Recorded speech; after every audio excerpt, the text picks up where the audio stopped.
율법과 믿음의 논쟁이죠. 우리 갈라디아서의 큰 주제가 바로 율법이냐 믿음이냐.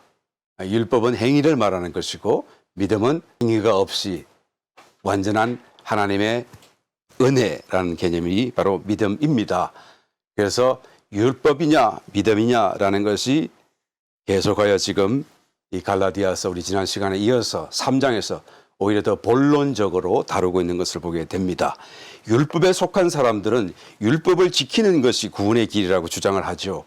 여기서 지킨다고 하는 그 말씀의 의미는 문자적으로 그대로 준수한다라는 그런 의미인 것입니다. 그래서 율법에 있는 모든 문자적인 내용들을 문자적으로 그대로 준수할 때에 구원이 주어진다라고 말을 하는 사람이 있는 것이죠.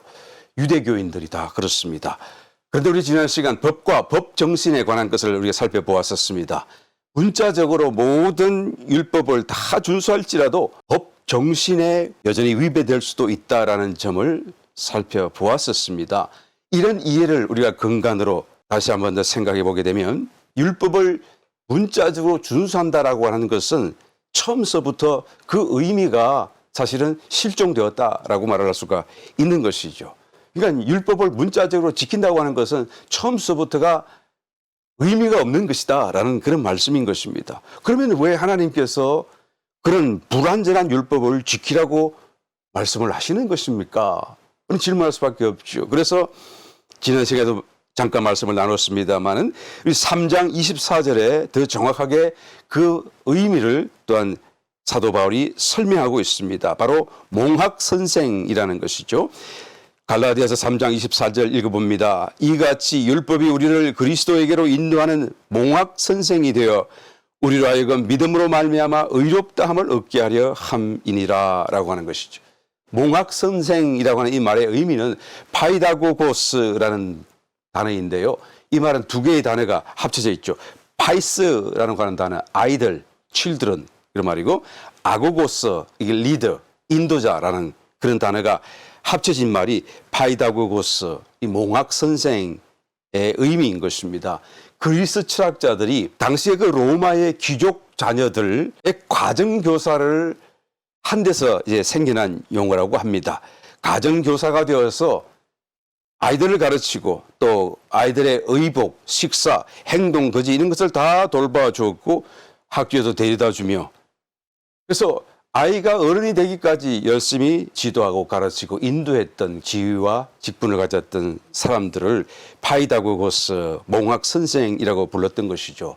선생은 아이가 성인이 될 때까지만 후견인으로서의 그 임무를 수행했고 그 아이들이 성인이 되고 나면 아무런 고난을 더 이상 갖지 못했죠. 사랑과 존경은 여전히 받을지라도 실제적인 아무런 고난을 갖지 못했습니다. 바로 그것이 가정교사, 몽학선생이 가진 단어의 의미인 것이죠. 그럼 언제까지 이 몽학선생이 율법이냐? 율법이 언제까지 몽학선생의 역할을 하는 것이냐? 우리 봉독했던 말씀 그대로 24절에도 믿음으로 말미암아 의롭다함을 얻게 하려 하십니다 라고 하는 말씀처럼 23절에 가서 보게 되면 믿음이 오기 전에 우리가 율법 아래 매인 바 되고 계시될 믿음의 때까지 갇혔느니라 라고 말씀하지 않아요? 그러니까 믿음이 나타날 때까지 이 믿음이라고 하는 어떤 독특한 기능이 시작될 때까지 그 전까지 이제는 율법이 몽학 선생으로서 하나님의 백성들을 구원의 길로 인도하는 그런 역할을 감당했다라는 것입니다. 그래서 믿음이라고 하는 것을 우리는 쉽게 생각하는데요. 이 믿음이라고 하는 것은 아주 독특한 그런 뜻을 가진 믿음입니다. 그냥 하나님을 믿는다. 구약에도 시대 때도 성도들이 다 하나님을 믿었잖아요. 그냥 누구든지 하나님을 믿고 또 지금도 믿고 있는 그런 믿음이라는 그런 개념이 아니라 여기서 이 믿음이 오기 전까지 몽학 선생이 되었다라고 하는 이 믿음은 독특한 믿음이죠. 25절부터 또한 계속 한번 읽어보겠습니다. 믿음이 온 후로는 우리가 몽학 선생 아래 있지 아니하도다. 너희가 다 믿음으로 말미암아 그리스도 예수 안에서 하나님의 아들이 되었으니 누구든지 그리스도와 합하여 세례를 받은 자는 그리스도로 옷 입었었느니라 이렇게 말하는 거예요. 그러니까 이 믿음이 그냥 하나님을 믿는 대체적인 대략적인 의미를 말하는 것이 아니라 정확하게 그리스도 예수에 대한 믿음, 육신을 입고 오신 하나님이시고 하나님의 아들이신 그리스도 예수에 대한 그 믿음을 얘기하는 것이고, 그런 믿음을 가진 자는 어떻게 되었다고요? 그리스도와 함께 세례를 받음으로써 그리스도로 옷 입게 되었다라고 말하는 것이죠. 여러분, 그리스도와 비교할 수 있는 것이 있을 수 있나요? 네. 율법도 하나님이 주신 것이고 하나님께로 온 하나님의 편지라고 할 수 있겠지만, 그러나 이제는 하나님 자신이신 그리스도가 우리 가운데 오셨다 그 말씀이죠. 그러니까 하나님 자신이신 그리스도와 어떻게 하나님이 주신 편지와 비교할 수 있겠어요? 그러니까 그리스도 외에는 다른 어떤 것도 비교할 수 있는 것이 없게 되는 것이죠. 바로 이 믿음이, 그 기능, 독특한 믿음이 그 기능을 시작하는 그 순간서부터 말씀입니다. 그래서 이 율법과 믿음의 이 어떤 대비 관계를 우리가 좀 더 정확하게 이해할 필요가 있습니다. 율법은 필요가 없는 것이 아니고, 율법은 뭐 악한 것이 아니고 다 거룩하고 또 정말로 필요한 것이기 때문에 하나님이 주셨죠. 언제까지요? 쉽게 말하면 신약 시대가 되기 전까지. 그래서 율법은 구약 시대 속에서, 구약의 경륜 안에서 하나님께서 사람을 대하시는 하나의 어떤 방법, 근거를 삼으신 것이 율법이다라는 것입니다. 이스라엘 백성 중에 어떤 사람이 만약에 범죄를 했다고 한다면 율법에 의해서 죄 있다, 정죄를 받게 되고, 그래서 죄 있다라고 정죄를 받고 나면 그 사람은 어떻게 합니까? 그 죄를 용서받기 위해 속죄 제물을 가지고 와야 되는 것이죠. 어디로? 성막으로. 그것도 다 이제 율법을 따라서 기록된 대로 하는 것이죠. 그 성막에 오게 되면 제사장이 그것을 받아서 이제 짐승의 피를 흘리고 그 피를 제단에 뿌리게 되는 것입니다. 그리고 하나님이 용서를 하시는, 용서를 받게 되는 이런 하나의 과정이 바로 율법에 기록되어져 있고, 이런 모든 속죄, 구원의 과정이 다 율법을 따라 하는 어떤 행위가 된다라는 것을 알게 되는 것이죠. 결국 그 율법이 구약시대에는 사람들을 하나님께로 인도하는 거예요. 율법 외에는 하나님께로 갈 수 있는 방법도 없고 또 구원도 없었다라는 것입니다. 그런데 여러분, 그 율법이 정죄하는 것은 정확하게 옳습니다만, 그러나 그 율법이 구원을 해주는가라는 것을 질문해 볼 수 있는 것입니다. 구원, 참된 용서를 율법의 행위를 따라 다 하게 되면, 그래서 속죄 제물을 드리고 나면, 그래서 정말 피를 쏟고 나면, 그러면 정말로 참된 용서를 받을 수 있는가라는 것을 질문해 보지 않을 수가 없는 것이죠. 죄의 값은 사망이라고 분명히 율법이 말씀하고 하나님 말씀하셨는데, 그러면 사람의 생명을 대신할 수 있는 것이 또 다른 사람의 생명 아니겠습니까? 짐승의 생명으로 어떻게 사람의 생명을 대신할 수 있겠습니까? 율법의 정신이 눈에는 눈, 이에는 이, 생명은 생명으로 그렇게 되어 있지 않습니까? 그러니까 사람의 생명, 죄의 값은 사망이니까 그 사망에서 구원하기 위해서는 또 다른 사람의 생명 아니면 자신의 생명을 내어놓아야 되는데, 그런데 속죄 제물은 짐승의 피를 이제 쏟아붓는 것이니까 정말 참된 의미 속에서 구원이 일어날 수가 없는 거예요. 그래서 로마서 3장 25절, 이 예수를 하나님이 그의 피로 인하여 믿음으로 말미암는 화목 제물로 세우셨으니 이는 하나님께서 길이 참으시는 중에 전에 지은 죄를 간과하심으로 자기의 의로우심을 나타내려 하심이니. 그러니까 진정한 화목 제물, 진정한 속죄 제물은 그리스도이신데, 그 그리스도가 나타나시기 이전에는 모두가 다 짐승의 피를 대신해서 뿌렸다라는 거예요. 그럴 때는 어떻게 됐습니까? 죄가 있지만 하나님이 참으셨고, 죄가 있지만 하나님이 간과하셨다 그 말씀이에요. 정말로 용서된 게 아니에요. 정말로 죄가 시천받은 바가 아니었다라는 것을 이 로마서 3장 25절에서 정확하게 말하지 않습니까? 간과했다 그 말은 막 말을 타고 달리다가 헐끗 쳐다보는 거예요, 이렇게. 그러니까 자세히 보지 않는다 그 말이에요. 자세히 그것을 추궁하거나 들여다보지 않는다는 그런 말씀이죠. 그래서 동물의 피를 쏟아부으면 하나님이 잠깐 참으시고 기다려 주시는 거예요. 언제까지요? 정말 참 제물이신 그리스도가 피를 흘리시기까지 하나님께서는 그들을 붙들어 주시고 의롭다고 또한 칭해 주시고 기다려 주셨다라는 것을 우리가 볼 수 있는 것이죠.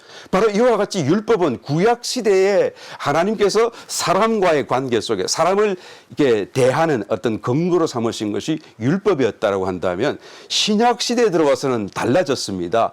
믿음이라는 것이 이제 하나님과 사람의 관계, 사람을 대하시는 하나님의 근거가 되고 있다라는 것을 성경이 말씀해 주고 있는 것입니다. 참 제물이신 그리스도를 이제는 짐승 제물 대신으로 이제는 우리가 믿음 안에서 하나님께 드리는 이 사건이 바로 믿음이고 신약 시대의 어떤 하나님의 경륜이고 역사인 것을 성경이 말씀해 주고 있는 것이죠. 그리스도를 드리는 것은 율법의 행위처럼 뭐 짐승을 잡아오고 피를 쏟고 그런 어떤 행위가 절대 필요하지 않아요. 그냥 어디에 있었든지 언제든지 자기가 마음으로 믿기만 하면 그러면 그 믿음을 통해서 그리스도가 이제는 나 대신에 진정한 제물로 하나님 앞에 드려진다라는 거예요. 믿는다는 게 무엇입니까? 예수님이 내 죄를 대신 지셨다라는 사실을 믿는 것이죠. 예수님이 십자가에서 나를 대신해서 죽으셨다라는 것을 믿는 것이죠. 그렇게 하지 않은 것을 우리가 억지로 믿으라는 거 아니고 정말로 그렇게 하셨던 거 아니겠습니까? 그런데도 믿지 않는 사람은 믿지 않는 것이고 못하는 사람은 못할 뿐인 것이죠. 그러나 저와 여러분들은 그 사실을 그대로 믿는 것입니다. 하나님께서 하늘 보좌에서 이제는 우리를 대신하여 죽으신 그리스도를 받으시려고 하는데 그래서 우리를 용서하시려고 하는데 우리가 그 사실을 인정하지 않고 우리가 그 사실을 믿음으로 또한 받아들이지 아니한다고 한다면 하나님도 우리를 용서하실 수가 없는 것이잖아요. 그래서 이 신약 시대 예수님이 오시고 난 이후로부터의 이 신약 시대의 어떤 근거 하나님이 사람을 대하시는 근거는 더 이상 율법이 아니고 짐승피를 뿌리느냐 아니냐를 묻지 않으시고 예수 그리스도를 믿느냐 믿지 않느냐라는 이 사실에만 있다라는 것을 말씀하고 있는 것입니다. 예수님이 진정한 제물이시고 영원한 참 제물 되셨다는 사실을 성경은 말씀하고 있습니다. 우리가 참 제물 되신 예수님이 정말로 진정한 제물이라는 그 사실을 어떻게 알 수가 있습니까? 우리가 정말 믿음으로 예수님이 나를 대신해 죽으셨다는 것을 또한 받아들이고 또 하나님 앞에 회개하기만 하면 내 마음속에 평안이 다가오지 않아요. 기쁨이 다가오지 않아요. 해방된 기분을 우리가 느끼게 되잖아요. 바로 이런 모든 것들이 예수님이 정말로 나를 대신해 죄를 지셨기 때문에 그런 것이고 또 영원한 참 제물 되셨기 때문에 그런 것입니다. 그러나 율법의 시대 동안 부자 청년의 경우를 한번 보시기 바랍니다. 자기는 어려서부터 율법을 다 지켜 행했지만 여전히 그 마음속에 해방감도 없고 또 어떤 평안과 기쁨과 확신이 들어오지 않았던 것이죠.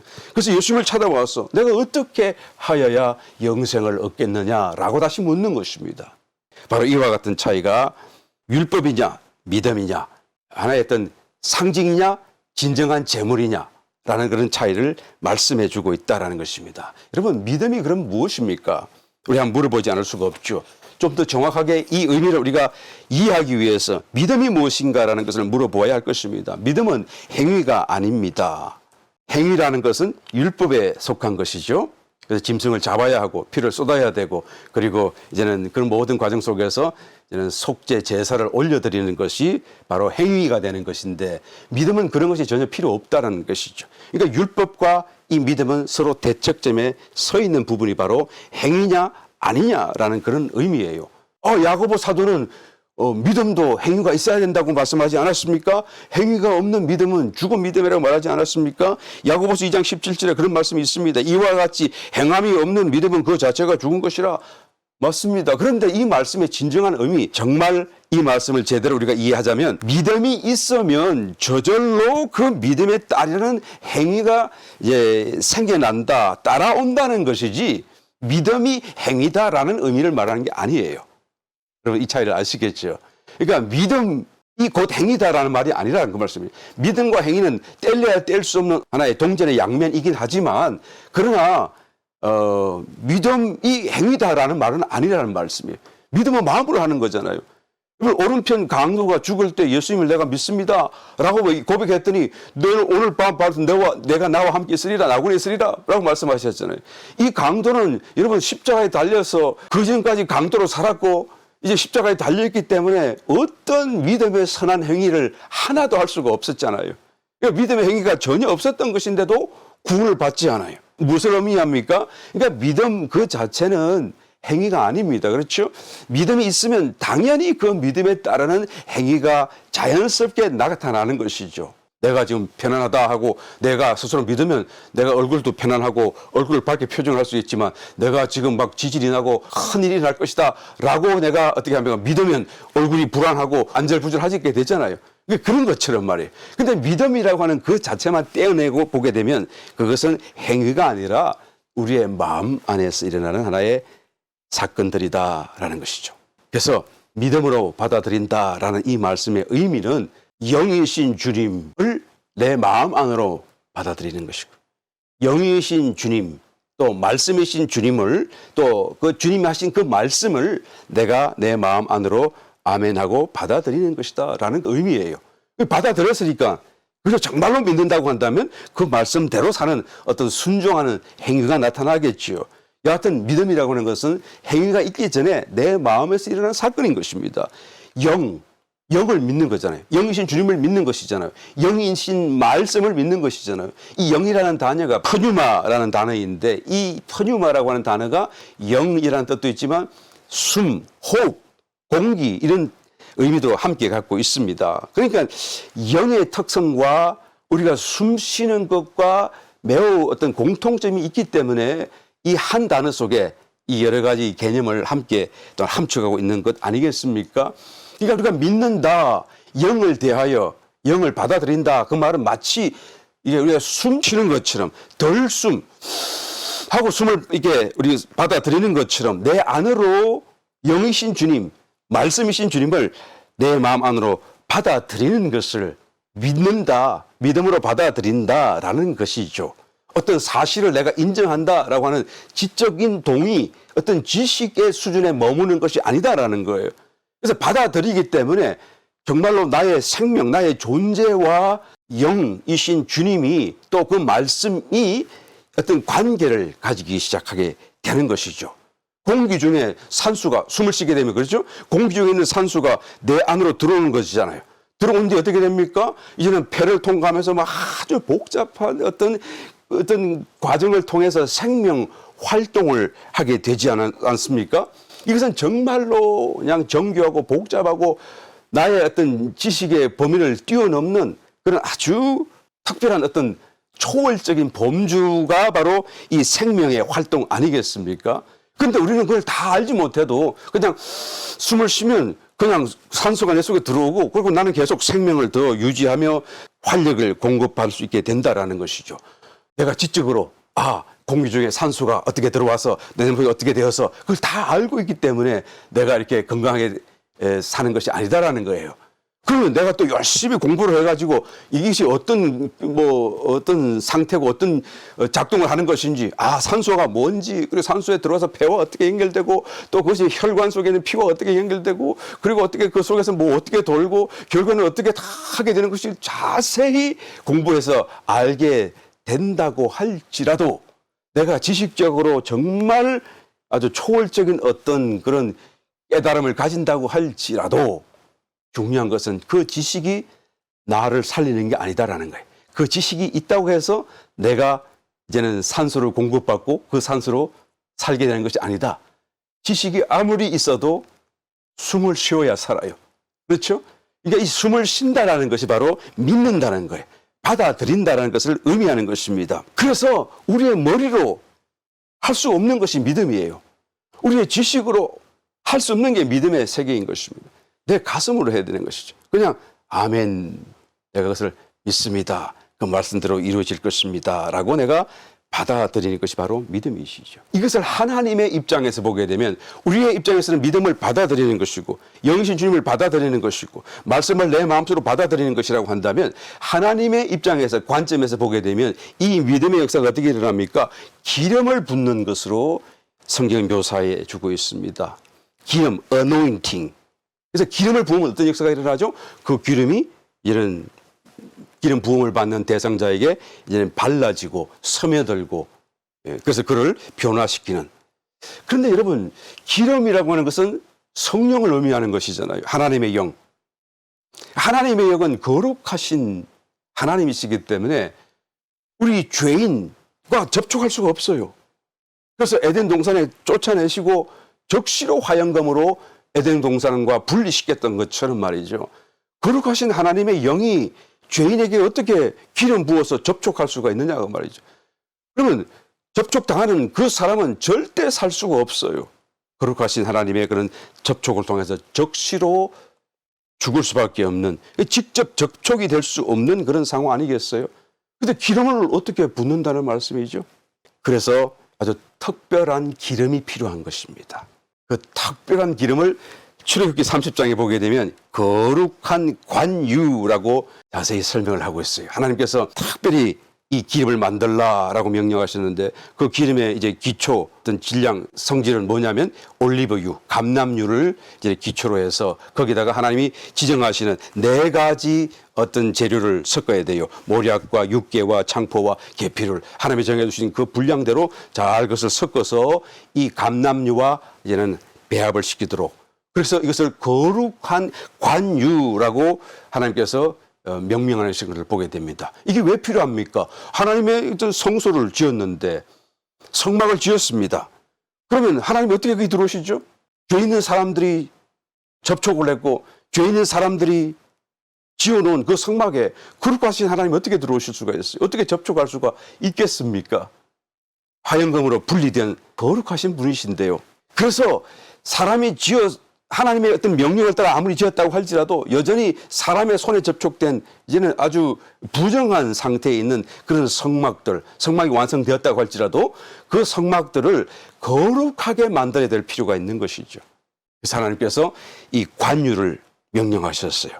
특별한 관유, 기름을 너희가 만들라. 그리고 그 특별한 거룩한 관유를 이제는 모든 성막의 물건들에 바르기만 하면, 접촉만 하기만 하면 그 접촉된 성물들이 다 지성물이 되어버리는 거예요. 예, 아주 지극히 거룩한 하나님의 그런 거룩함을 지니는 어떤 지성물로 바뀌어져 버린다라는 거예요. 정말 놀라운 사건이죠. 이 거룩한 관유, 모략과 육개와 창포와 계피를 감람유와 배합을 하는데요. 이 4가지 성분이 바로 성육신하신 그리스도가 고난받으시고 죽으시고 부활하신 이 사건을 다 예표하고 있는 하나의 어떤 물질들입니다.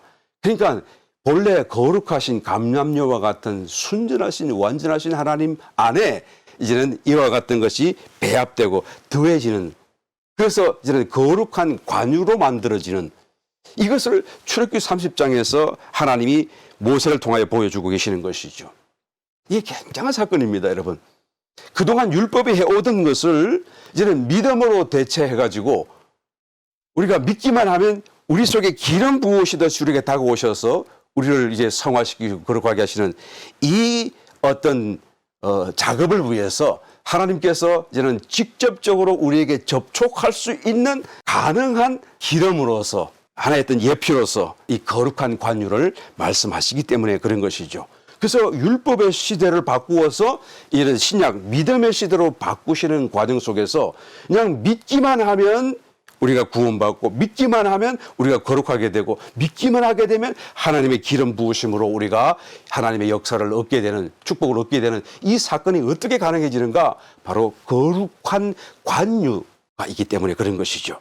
이 거룩한 관유가 바로 성육신하시고 고난당하시고 부활하시고 성천하신 그 과정을 다 지나가신 예수 그리스도를 상징하는 것이고, 성경이 말하는 바로 The Spirit이라고 말하는 것이죠. 볼까요? 요한복음 7장 37절 이하의 말씀. 명절 끝날 곧 큰 날에 예수께서 서서 외쳐 가라사대 누구든지 목마르거든 내게로 와서 마시라. 나를 믿는 자는 성경의 이름과 같이 그 배에서 생수의 강이 흘러나리라 하시니 이는 그를 믿는 자의 받을 성령을 가리켜 말씀하신 것이라. 예수께서 아직 영광을 받지 못하신 고로 성령이 아직 저희에게 계시지 아니하시더라. 무슨 말씀입니까? 이제는 요한복음 7장이니까요. 아직 예수님이 십자가에 고난 당하시기 전이죠. 그리고 아직도 고난 당하시지 않으셨기 때문에 말씀하시는 우리에게 주시겠다고 했던 그 영, 성령이 아직 저희에게 계시지 아니하시더라 그 말이에요. 주님 안에는 성령이 이미 와 계시지만 그 성령은 비유하자 치면 거룩한 관유에 있어서 순전한 감람유, 올리브유라고 한다고 치면 이제는 그 올리브유에다가 이런 육개와 창포와 모략과 그다음에 계피를 섞어야 되잖아요. 다시 말하면 주님이 성육신하시는 과정과 그다음에 십자가의 고난 받으심과 죽으심과 그다음에 부활하심과 성전하신 이 과정, 이 사건들을 이는 거룩하신 주님의 그 상태에다가 배합을 하듯이 더해져야 된다 말씀이죠.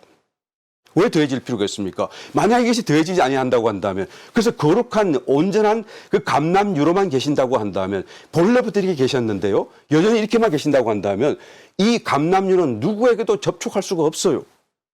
죄인이 이 감람유와 접촉을 하게 되면 죽게 될 수밖에 없잖아요. 그래서 나누어 줄 수가 없는 것입니다. 접촉할 수도 없고 그들을 구원시킬 수도 없어요. 그래서 이제는 이 네 가지를 배합해서 독특한 거룩한 관유로 이런 만들라 명령하셨는데, 이 과정이 바로 주님께서 육신을 입으시고 오셔서 고난 받으시고 부활을 성전하시는 이 과정이 체험으로서 더해진 것을 의미하는 것이죠. 여기서 다시 읽었던 말씀, 요한복음 7장 39절에서요. 이는 그를 믿는 자에 받을 성령을 가리켜 말씀하셨다. 이게 성령이라고 했는데 원어에서는 Holy Spirit이라고 하지 않고요. 그냥 The Spirit을 얘기한 거예요. 그 영이라고 적혀 있어요. 그 영이니까 주님의 영이고 뭐 당연히 성령, 내용상으로 틀린 것은 아닙니다만은, 그러나 우리가 좀 더 의미를 정확하게 이해하기 위해서는 그 영이라고요. 그 영. The Spirit. 그 영. 왜 그 영이라고 그러죠? 바로 이 독특한 과정을 거쳐서 거룩한 관유로 예표되어져 있는 그 영을 얘기하기 때문에 그런 것입니다. To pneumatos, the Spirit. 과정을 거치신 그리스도의 영이죠. 본래 그리스도의 영이 다른 영이 되셨다는 의미는 아닙니다. 여러분 오해해서는 안 돼요. 어떤 사람은 이런 말을 들으면 이렇게 이해력이 좀 딸려가지고 말을 자꾸 오해를 합니다. 엉뚱하게. 그런 의미가 전혀 아닙니다. 그렇죠? 본래적으로 계셨던 그 주님께서 이제는 성육신하시고 고난받으시고 부활하고 성전하셔서 이게 더해지셨으니까 이제는 그 결과로 다른 영이 되셨다. 그런 말이 아니에요. 본래의 영 그 자체이시지만 그 온전하신 영에 다른 어떤 체험들이 더해지신 거예요. 왜? 그 체험을 통해서 이제는 생명을 나누어 줄 수 있는 영이 되시기 위해서요. 그래서 접촉해도 죄인들이 죽지 않을 수 있도록 하시기 위해서요. 그래서 이것이 더해진 거룩한 관유가 되신 것입니다. 이 말을 또 어떤 사람은 이렇게 또 오해합니다. 아, 그러면 주님께서는 완전하신 분으로 본래부터 계신 게 아니었기 때문에 이런 네 가지가 또 더해져 가지고 이제는 그 결과로 완전하게 되신 것인가? 이것도 전혀 그런 의미가 아니에요. 하나님은 본래 온전하신 감람유로 계신 예표된 그 영, 그 주님의 그 본래적인 영, 순수하신 그 영, 하나님의 영, 성령, 그 성령은 완전하신 분이시죠. 그런데 그러면 이게 더해질, 완전하신데 뭐가 또 더해질 필요가 있습니까? 네. 이것은 본래가 필요 없는데, 이 완전하심에 필요가 없는 것인데, 우리들 때문에, 우리의 죄 때문에 어쩔 수 없이 이것을 더하신 거예요. 그래서 나누어 주시려고. 이 말씀 우리가 오해 없이 잘 이해하시기를 바랍니다. 그래서 주님의 은혜가 얼마나 크고 주님의 사랑이 얼마나 놀라운가라는 것을 우리가 여기서 알게 되는 것이죠. 그래서 다시 우리 봉독하신 본문 말씀 1절로 돌아가서 어리석도다 갈라디아 사람들아, 예수 그리스도께서 십자가에 못 박히신 것이 너희 눈앞에 밝히 보이거늘 누가 너희를 꾀느냐? 내가 너희에게 다만 이것을 알려 하노니 너희가 성령을 받은 것은 율법의 행위로냐 듣고 믿음으로냐? 너희가 이같이 어리석으냐? 성령으로 시작하였다가 이제는 육체로 마치겠느냐? 너희가 이같이 많은 괴로움을 헛되이 받았느냐? 과연 헛되냐? 너희에게 성령을 주시고 너희 가운데서 능력을 행하시는 이의 일이 율법의 행위에서냐? 듣고 믿음에서냐? 너희가 체험 있지 않느냐? 그래서 이제까지 율법을 따라서 어떤 행위를 했더니 하나님이 그렇게 해주신 것이냐?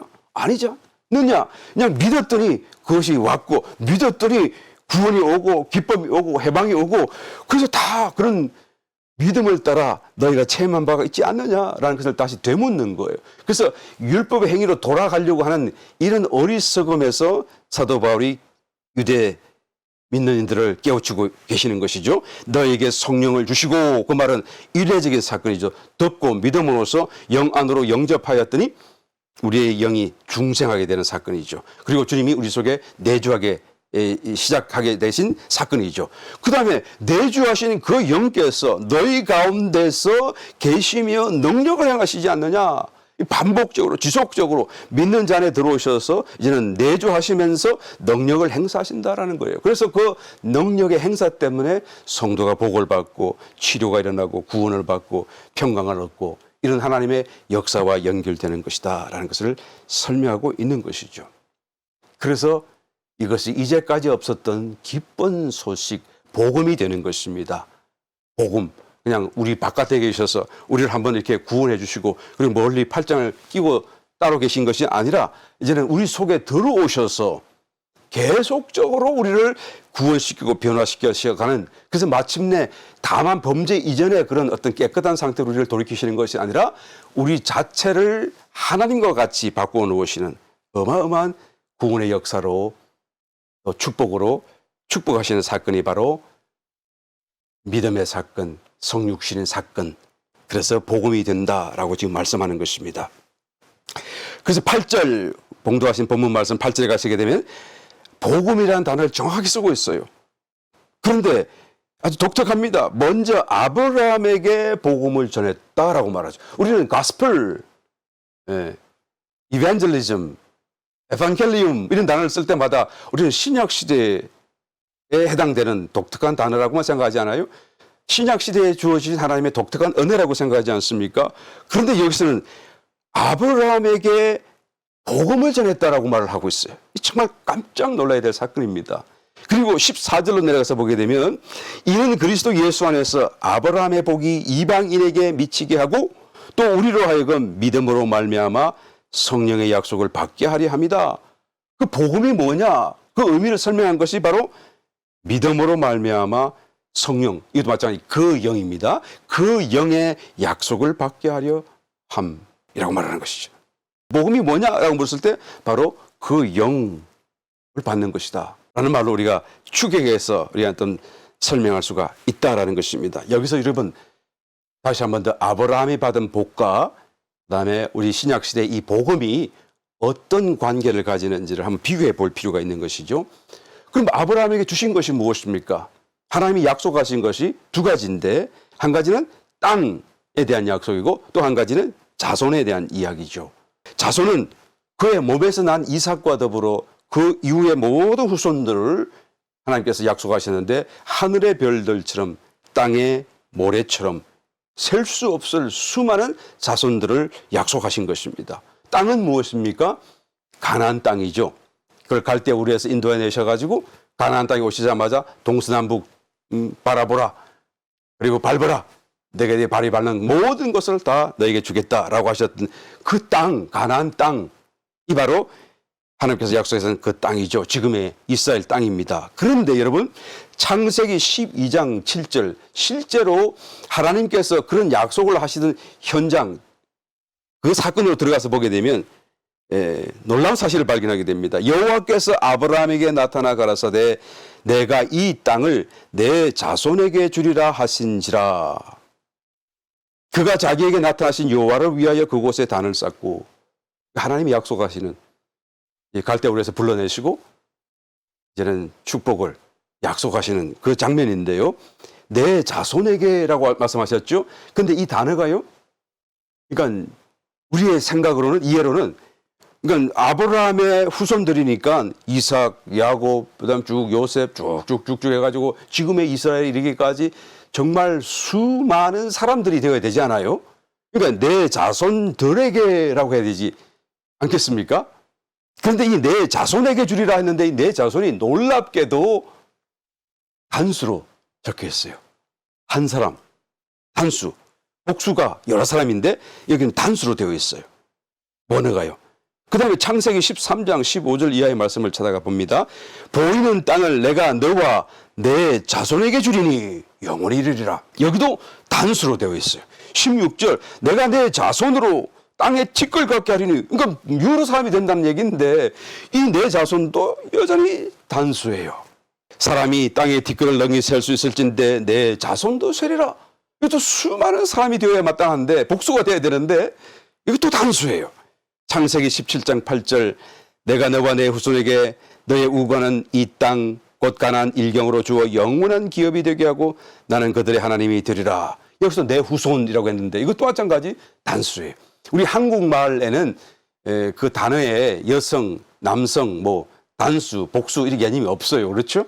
그러니까 자손 해도 어떤 데는 복수의 개념을 표현할 수도 있고 단수의 개념을 표현할 수도 있습니다만 굳이 표현하자고 치면 그냥 자손 또는 자손들 이렇게 해서 덜 이렇게 하면 복수가 되고 그걸 빼면 단수가 되고 그렇지만 단수일지라도 또 여전히 복수의 개념으로 표현할 수도 있는 것이 우리 한국말인데 이 헬라어 또 히브리어 이 개념은 정확하게 단수 복수로 나누어져 있고 여자, 남자, 여성 명사, 남성 명사로 나누어져 있어요. 그러니까 이것은 다르게 오해할 수가 없어요.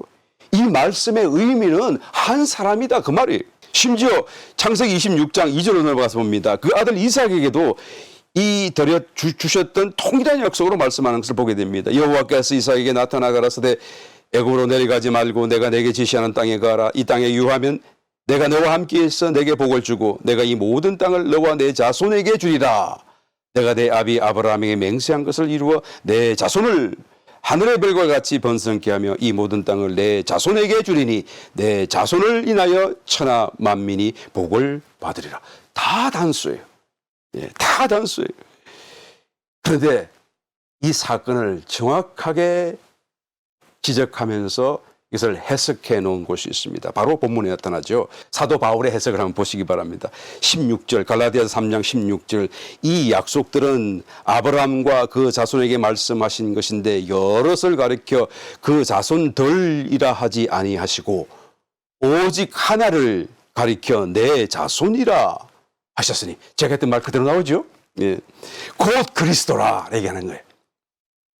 여러분 지금 창세기 때부터 말씀하셨던 그 내 자손 아브라함에게 했던 그 자손 약속 모든 게 다 사실은 그리스도를 얘기한 것이다 라고 지금 사도 바울께서 정확하게 얘기하고 있는 것입니다.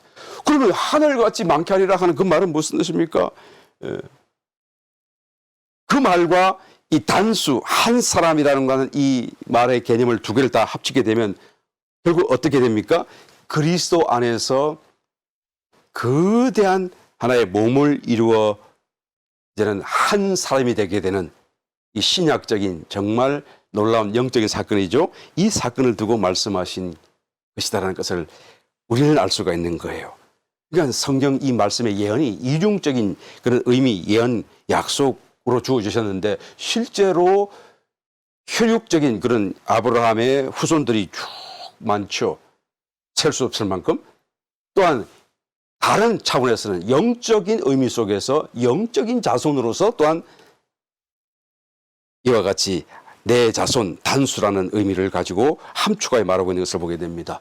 그러면 땅을 그의 자손에게 주시겠다 하신 말씀은 무엇입니까? 이것도 마찬가지 이중적인 예언, 그 약속, 의미가 들어있는데요. 실제로도 이스라엘 땅을 주셨고 천년 왕국 때도 그리스도의 왕국이 이스라엘 중심으로 예루살렘 중심으로 온 세상 열방을 통치하게 될 것 아니겠습니까? 그래서 이스라엘에 주었고 또 예수님이 인자로서 오셔서 그 땅을 차지하게 되시게 되는데 영적인 의미 속에서는 정말 모든 좋은 것을 포함한 영적 가나안 땅 대신 그리스도를 의미하는 거예요. 그 좋은 땅이신 그리스도를 한 몸 안에서 머리로 주신 거예요. 그래서 모든 지체들이 그 머리를 누리고 공급받을 수 있도록 좋은 땅이신 그리스도를 상징하고 있다라는 것이죠. 그래서 우리 봉도하신 말씀 8절 갈라디아서 3장 8절로 넘어가서 보게 되면 이것을 복음이라고 말하는 거예요. 아브라함 때에 주셨던 그 약속이 신약 시대의 복음이다라고 지금 말씀하는 것입니다. 한번 제가 읽어봅니다. 또 하나님이 이방을 믿음으로 말미암아 의로 정하실 것을 성경이 미리 알고 먼저 아브라함에게 복음을 전하되 모든 이방이 너를 인하여 복을 받으리라 하였으니 그러니까 단지 물질적으로 내가 들어가는 곳에는 성읍이 복을 받고 내가 만지는 떡번주 그릇이 복을 받고 뭐 그런 개념으로 끝나는 게 아니라 정말로 이것이 모든 이방인들까지 미치는 영적인 축복이 되어서 이것이 복음으로서 전달되었다라는 말씀을 하는 것입니다. 9절 그러므로 믿음으로 말미암은 자는 믿음이 있는 아브라함과 함께 복을 받느니라. 그렇죠. 믿음이 있는 자는 전부 다 믿음의 후손들로서 예수님 안에서 그리스도 안에서 머리 되신 주님과 하나의 지체를 이루어서 그 자손이 되는 것이고 함께 이 엄청난 축복을 받게 되는 것이다 라고 말하는 것입니다. 그러므로 여러분 아브라함의 복은 구약시대의 한 족장에 주어진 그런 복이고 얇은 수준의 어떤 그런 상징의 의미를 가진 것이 아니라 성경 전체를 아우르는 가장 핵심적인 축복이 되고 있다는 것을 알아야 돼요. 다시 말씀을 드리게 되면 아브라함의 그 복이라고 하는 것은 신약시대의 복음과 이퀄 전혀 다르지 않다. 바로 신약적인 복음이 아브라함의 축복이다. 그 축복 속에 신약적인 복음의 개념을 다 담아두셨다라고 말할 수 있는 것입니다. 그 아브라함의 축복의 정수, 가장 코어, 핵심이 무엇이냐라고 했을 때 우리 3장 14절 봉독하신 말씀 속에서 아주 한 문장에 또 한 단어로 아주 간결하지만 너무나 분명하게 말씀하고 있는 것을 보게 됩니다. 갈라디아서 3장 14절 읽습니다. 이는 그리스도 예수 안에서 아브라함의 복이 이방인에게 미치게 하고 또 우리로 하여금 믿음으로 말미암아 그 영의 약속을 받게 하려 함이니라. 그 영의 약속, 성령의 약속이 지금 해석되어 있습니다만은 원어적인 의미 속에서 그 영이라는 것입니다. 그 영이 뭐라고요? 바로 어떤 성육신과 고난, 죽으심, 부활, 성천의 과정을 통하여서 거룩한 관유처럼 본래적으로 순전하신 하나님, 감남유이신 하나님, 완전하신 하나님 안에 이 어떤 필요에 의해서 더해지신, 그래서 life giving spirit, 이제는 죄인들을 접촉할 수 있고 우리가 믿기만 하면 그 믿음을 통해서 기름 부으시듯이 우리에게 접촉되어져서 우리를 변화시키시고 우리를 거룩하게 만드는 이 역사가 일어날 수 있는 그 영이 바로 복음이다라는 것을 아주 분명하고 아주 간결하게 설명해 주고 있는 것을 보게 됩니다. 여러분 그 영을 우리는 주목해야 돼요. 신약시대에 사는 저와 여러분 모두가 다 그 영을 이미 받았습니다. 아브라함 때로부터 성경 시작 때부터 시작하여서 이제는 예표로 보여줬던 그 사건이 장구한 인류 역사를 통해서 마침내 완성되어졌고 그 완성된 구원이 우리에게 이제는 복음으로서 전달되어졌고 그 복음을 받고 믿고 믿음으로 받아들인 저와 여러분들은 다 그 영으로 이제는 우리 속에 내주하시기 시작하게 되었다라는 것이죠. 그러므로 우리가 그 영, 우리 속에 계시는 그 영을 주목해야 돼요. 진지하게 관심을 가져야 되는 것입니다. 그 영이 모든 것을 포함하고 있기 때문에 그래요. 그 영이 가나안 땅이 되시기 때문에 그래요. 그 영이 우리의 문제 해결의 답이 되기 때문에 그래요. 어떤 사람은 병이 나서 몸이 아프면 병 고치는 것이 답이라고 생각하는데 사실은 그 답이 그 영에 있습니다. 그 영이 충만하면 이 응답이 다가오고 그 영이 충만하면 재물도 해결되고 그 영이 충만하면 모든 삶의 문제와 저주의 모든 것이 다 사라지게 되고 그 영이 충만하게 되게 되면 하나님이 왜 사람을 창조하시고 왜 세상을 창조하셨는지 그 창조의 그 어떤 목적을 완수하는 방법이 바로 그 영이다. 하나님이 우리를 구원하시기 위해 마련한 방법이 그 영이시다. 하나님이 우리의 문제를 해결하시고 우리를 축복하시기 위한 방법이 바로 그 영이다라는 것을 말씀해 주고 있는 것입니다. 바로 저와 여러분들이 다시 한 번 더 우리의 신앙의 어떤 초점을 올바로 잡으시고 이것이다 저것이다 방황하지 말고 우리 속에 있는 그 영을 더 주목하시길 바랍니다. 성경을 읽어도 그 영과 함께 읽으시길 바랍니다. 기도를 할지라도 그 영과 함께 찬송을 할 때도 그 영과 함께 찬송을 할 수 있도록 그래서 그 영을 살아낼 수 있는 삶을 살기를 진지하게 고민하면서 더 추구하고 찾을 수 있는 사람이 될 때 정말로 감추어져 있는 그 보화를 발견한 사람일 것이고 정말로 기뻐서 자기 모든 것을 내어놓을 수 있을 만큼 놀라운 감동과 변화와 축복이 되게 될 줄 믿습니다. 저와 여러분 이와 같은 보화로 복음이 될 수 있는 놀라운 축복을 소유하는 저와 여러분 되시기를 예수님 이름으로 다시 한번 축원합니다.